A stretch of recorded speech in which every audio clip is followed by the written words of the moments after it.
Every morning, before the city even woke up, people would see him. A young black boy walking two dogs along the same quiet street. He never talked much, but he always smiled and waved to the neighbors who passed by. No one really knew his name, but everyone knew his routine. Same time, same path, every single day. Some thought he just loved his dogs too much. Others said he was training them for something special. But the truth was something no one expected, because those dogs weren't just pets. They were the last connection he had to someone he loved, someone he lost too soon. And every step he took with them was his way of holding on. Stay with me until the end, because what people eventually discovered about this boy brought the entire neighborhood to tears. Before we start, make sure to hit like, share, and subscribe, and tell me in the comments, where are you watching from? I love seeing how far our stories travel. The first light of dawn painted the suburban street in soft shades of gold and amber. While most of the world slept peacefully behind drawn curtains, one small figure emerged from the shadows.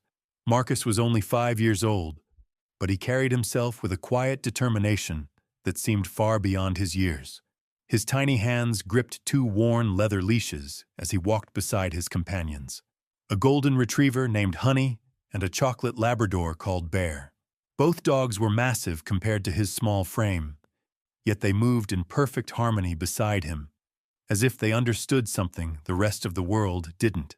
Mrs. Patterson, who lived at the corner house with the white picket fence, was always the first to spot them. She'd peek through her kitchen window while brewing her morning coffee, watching the unusual trio make their way down Maple Avenue. The sight never failed to warm her heart, though she couldn't shake the feeling that something deeper was happening beneath the surface. The boy's routine was precise, almost ritualistic. Every morning at exactly 6:30, he would appear at the top of the street.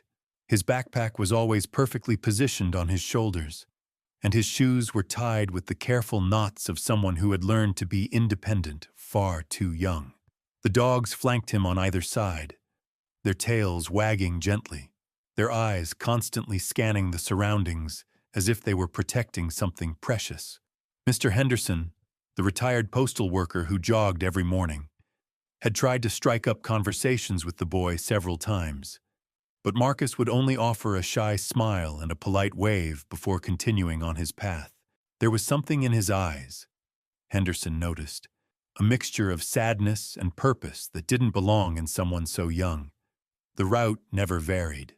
Down Maple Avenue, past the old oak tree that had stood for decades, around the corner to Elm Street, and then back again. The entire journey took exactly 22 minutes. Mrs. Chen, who worked the early shift at the Shu local bakery, had timed it more than once out of curiosity. What puzzled the neighbors most wasn't just the consistency of the routine, but the way the dogs behaved around the boy. These weren't ordinary family pets taking their owner for a walk.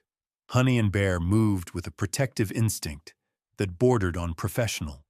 When cars passed too close, they would subtly position themselves between Marcus and the street.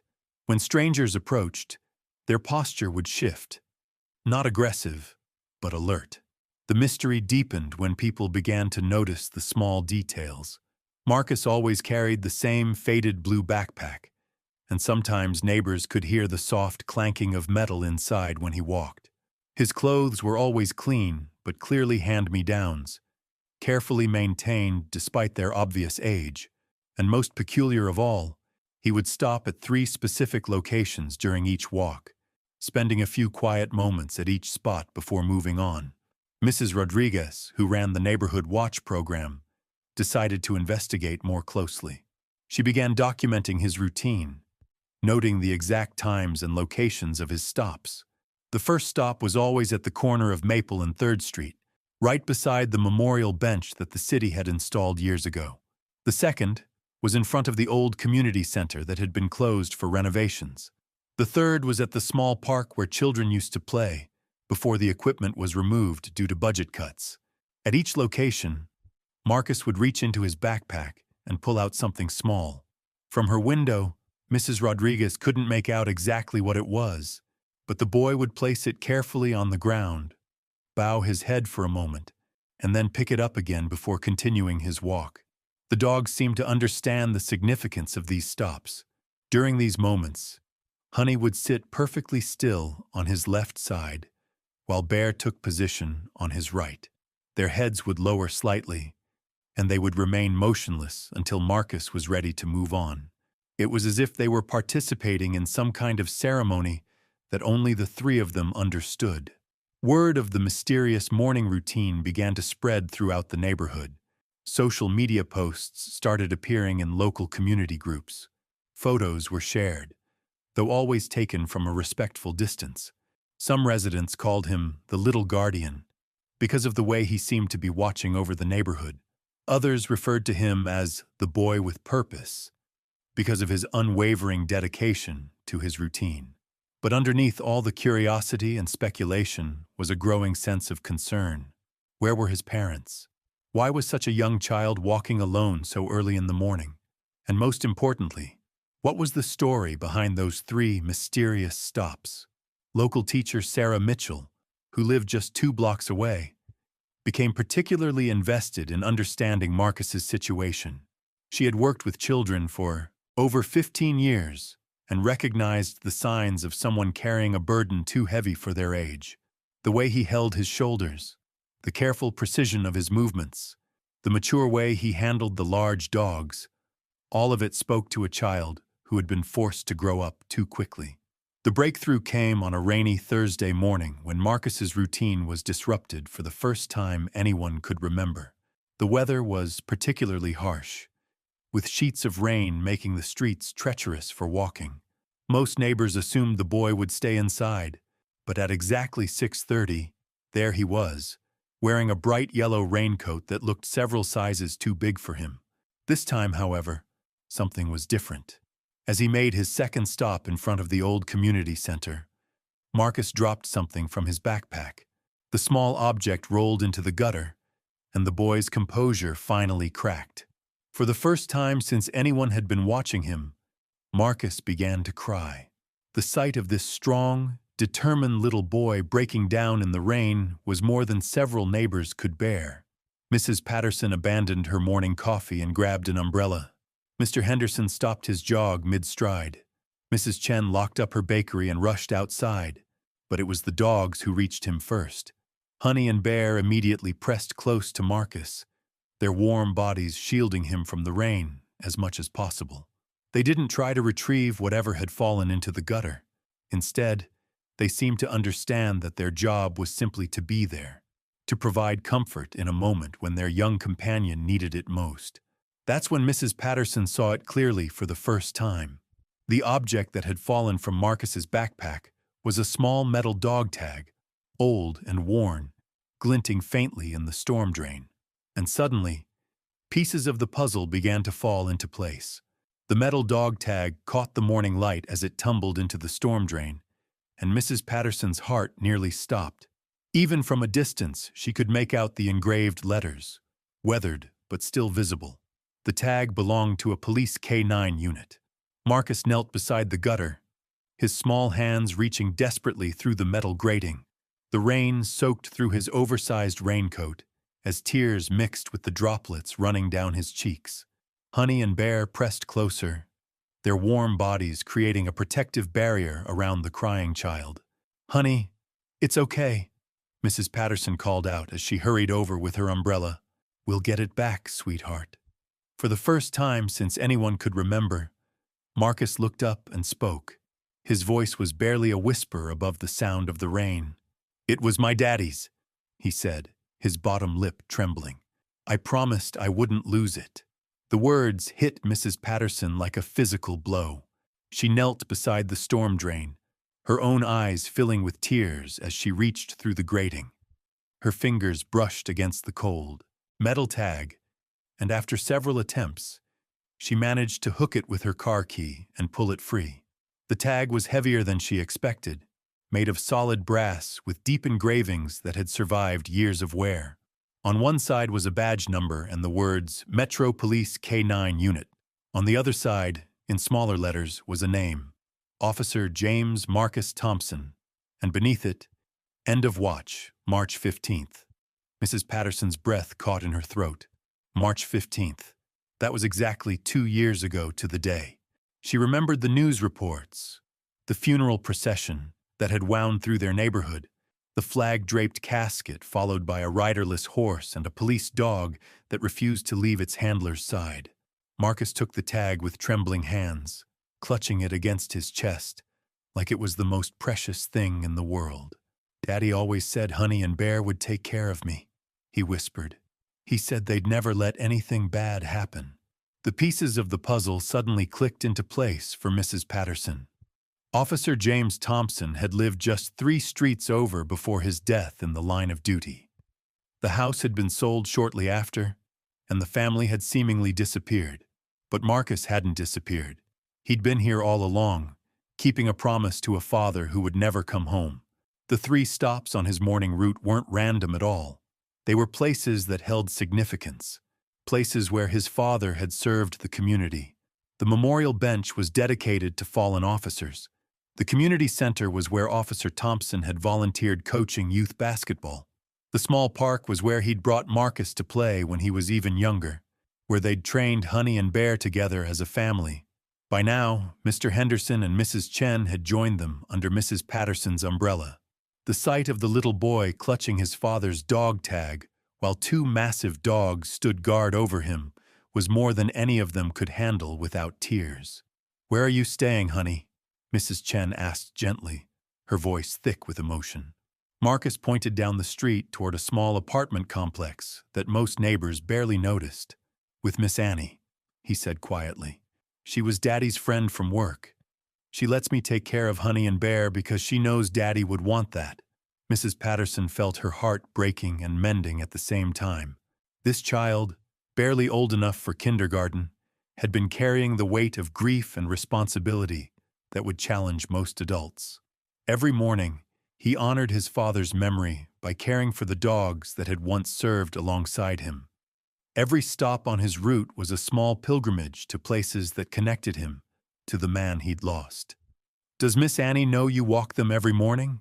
Mr. Henderson asked, his voice unusually gentle. Marcus nodded solemnly. "She works nights at the hospital. She sleeps when I go walking, but she knows. She always makes sure I have my backpack ready and my shoes tied tight." He looked down at the dog tag in his hands. "Daddy taught me how to tie them before he went to heaven." The rain began to lighten, but none of the adults moved from their protective circle around the boy. They were beginning to understand that they'd witnessed something extraordinary every morning for months without realizing it. This wasn't just a child walking his dogs.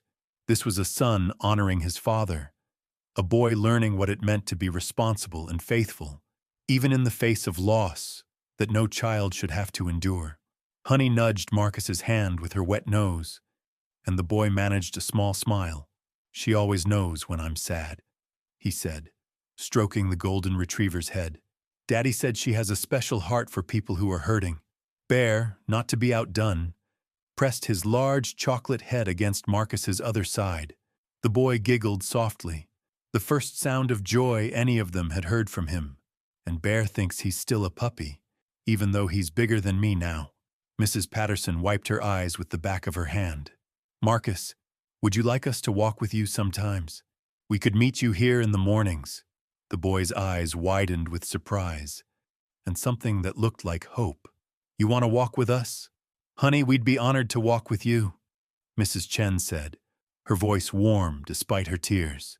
"Your daddy was a hero, and you're carrying on something really special." Marcus looked down at the dog tag again, then carefully placed it back in his backpack, zipping the pocket closed with the kind of care reserved for treasures. "Daddy always said the best way to remember someone is to keep doing the things that made them proud." As the rain stopped completely and the sun began to break through the clouds, the small group started walking together down Maple Avenue. For the first time, Marcus's morning routine had company, but somehow it felt exactly right. Honey and Bear seemed to approve, their tails wagging with a contentment that suggested they knew something important had just changed. The neighborhood had finally discovered Marcus's secret, but what they'd found wasn't shocking in the way anyone expected. It was beautiful, heartbreaking, and inspiring all at once. A 5-year-old boy's unwavering love for his father and faithful care for the animals that represented their bond had been hiding in plain sight, waiting for the right moment to reveal itself. And as they walked together toward the first stop on Marcus's sacred route, each neighbor understood that they weren't just witnessing something special. They were being invited to become part of it. Invited to become part of it. The memorial bench at the corner of Maple and 3rd Street had weathered many seasons, its bronze plaque green with age.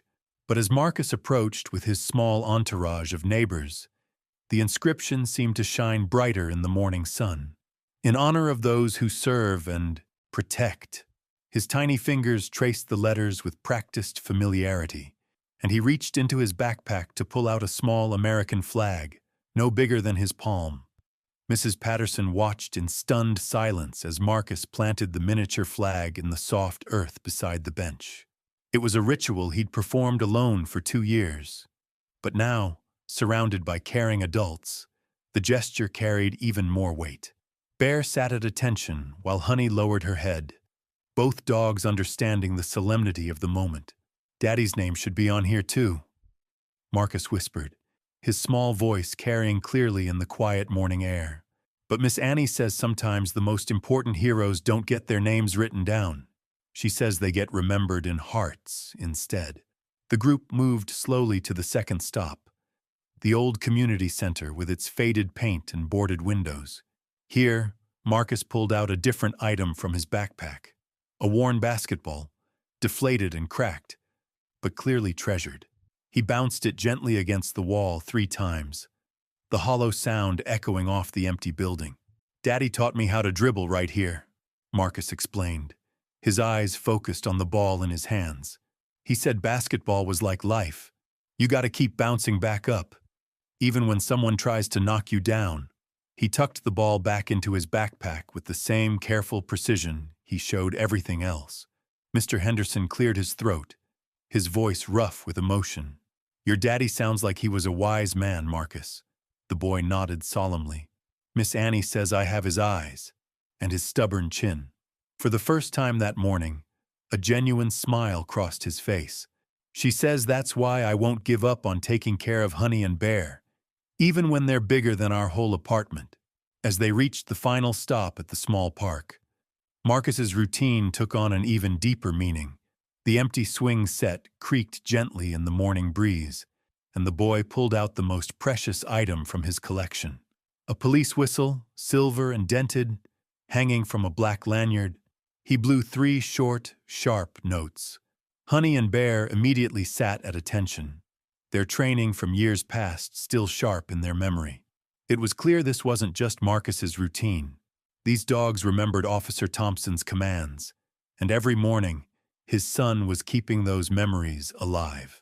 "He used to bring them here for training," Marcus explained, his small chest puffing with pride. "Daddy said they needed to know how to help people, not just catch bad guys, so he taught them how to find lost kids and comfort people who were scared." Mrs. Chen knelt beside the boy, her baker's apron still dusted with flour from her early morning preparation. "Marcus, how long have you been doing this walk by yourself?" The question seemed to catch him off guard. He looked up at Honey, as if seeking permission to share more of his story. The golden retriever's tail wagged once, and Marcus took it as approval. "Since the day after Daddy's funeral," he said quietly.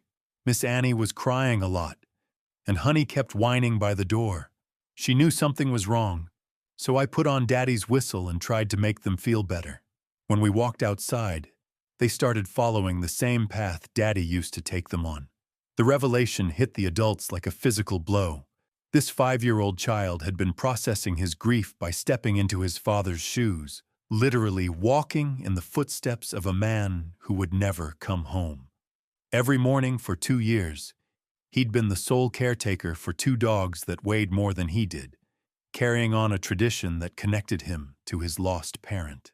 Mrs. Rodriguez, who had been documenting his routine for weeks, felt ashamed of her earlier suspicions. "Marcus, we thought maybe you were in trouble, or that someone wasn't taking care of you properly. Marcus's eyes widened with concern. Miss Annie takes really good care of me. She makes my lunch and helps me with my letters.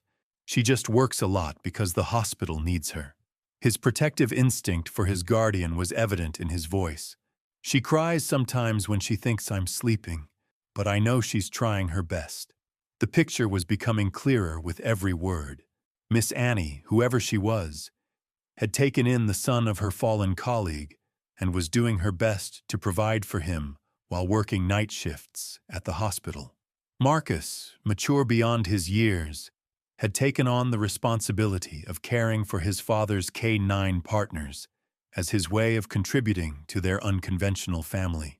The dogs helped too, Marcus continued, oblivious to the tears streaming down the faces of his new walking companions.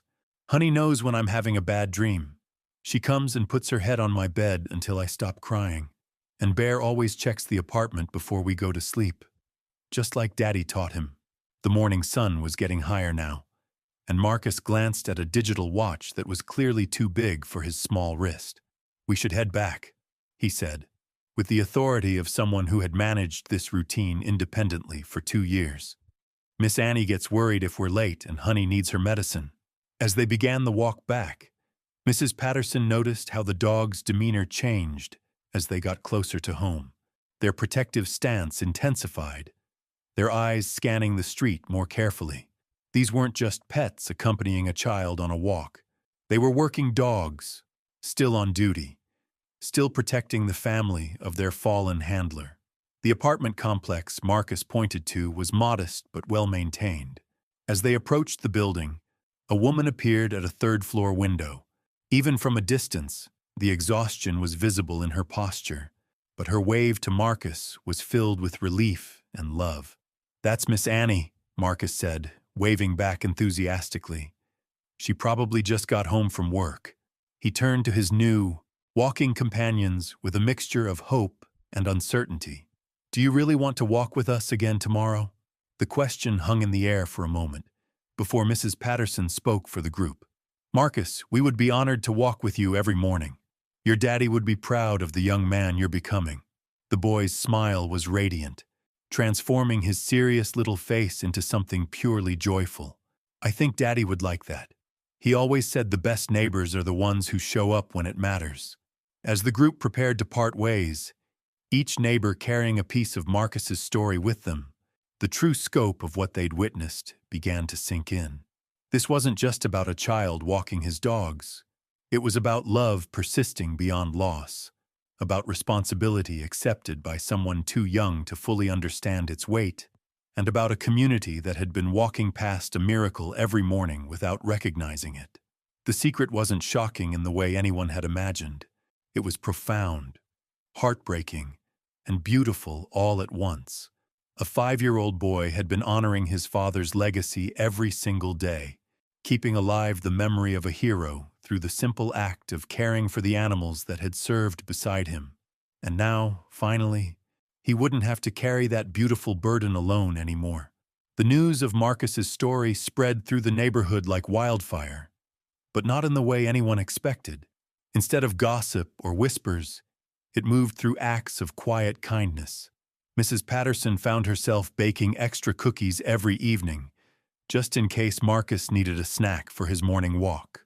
Mr. Henderson started timing his jogs to coincide with the boy's routine, offering silent companionship along the familiar route. But it was Mrs. Chen who made the first real breakthrough in understanding the full scope of Marcus's situation. 3 days after the rainy morning revelation, she decided to visit the apartment complex during her lunch break. She climbed the worn stairs to the 3rd floor, carrying a bag of fresh pastries and a heart full of questions that needed answers. The woman who answered the door was younger than expected, maybe 35, with kind eyes shadowed by exhaustion. Her scrubs were rumpled from a long shift, and her smile carried the weight of someone who had been carrying too much for too long. "You must be Miss Annie," Mrs. Chen said gently. "I'm Elena Chen. I run the bakery on Maple Street. I've been watching Marcus walk the dogs every morning." Annie's expression immediately shifted to one of concern and defensiveness. Is there a problem? Has he been bothering people? I know it's unusual for someone his age to be out so early, but I promise he's safe. Honey and Bear would never let anything happen to him. The rapid-fire explanation broke Mrs. Chen's heart. This woman was clearly doing her best in an impossible situation, and her first instinct was to protect the boy she'd taken responsibility for.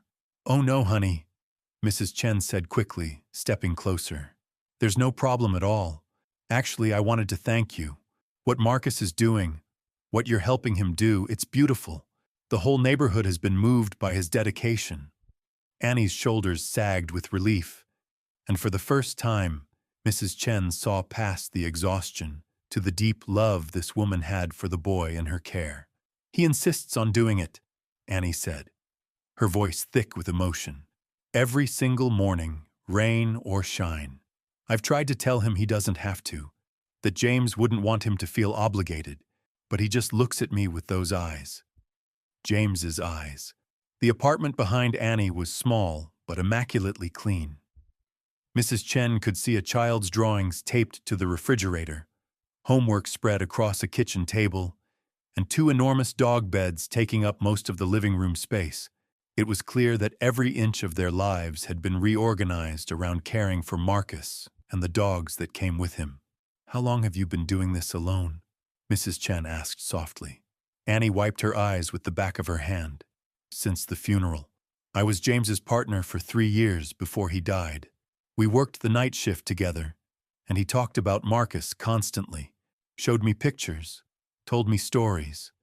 When the department couldn't locate any other family, and the state was talking about foster care, I couldn't let that happen. The sacrifice became clearer with every word. Annie had given up her career in law enforcement to work hospital night shifts because they paid better and allowed her to be home when Marcus needed her most. She'd moved from a comfortable 1-bedroom apartment to this cramped space because it was the only place that would allow 2 large dogs. She'd rebuilt her entire life around a promise to a fallen partner and a love for a child who needed stability in the midst of unimaginable loss. "The dogs were supposed to be retired after James died," Annie continued, absently scratching Honey behind the ears as the golden retriever leaned against her leg. "But they were so bonded to Marcus, and he was so lost without his father. The department made an exception. Officially, they're therapy animals now, assigned to help Marcus process his grief." Mrs. Chen felt pieces of the puzzle clicking into place. "That's why they're so protective of him. They're still working." Annie nodded. "They know their job isn't finished. James trained them to protect his family, and that's exactly what they're doing. Some mornings I watch from the window, and I swear I can see James in the way Marcus walks with them, the commands he uses, the respect he shows them." The conversation was interrupted by the sound of small feet running up the stairs. Marcus burst through the door, his school backpack sliding off one shoulder, his face flushed with excitement. "Miss Annie, Mrs. Patterson is teaching me how to make dog treats, and Mr. Henderson said he knows where we can get Honey's medicine cheaper, and Mrs. Rodriguez wants to help fix the fence at the park so kids can play there again." The words tumbled out in a rush of pure joy. Annie's eyes filled with tears as she watched the transformation in the boy. For 2 years, Marcus had carried his responsibilities with solemn determination, mature beyond his years, but missing the lightness that should have characterized childhood. Now, surrounded by adults who understood and supported his mission, he was beginning to rediscover what it meant to be a 5-year-old. Mrs. Chen knelt down to Marcus's eye level. "That sounds wonderful, sweetheart. But I want to ask you something important. Are you happy doing your morning walks, or do you do them because you think you have to?" Marcus considered the question with the seriousness he brought to everything in his life.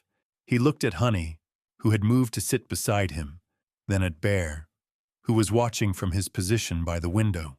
"I do them because I want to," he said finally, "but also because I have to.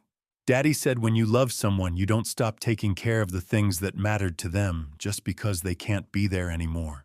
Honey and Bear mattered to Daddy, and they need me now." The wisdom in his words left both women speechless. This child had grasped something about love and loss that many adults never understood. His morning ritual wasn't just about grief or obligation.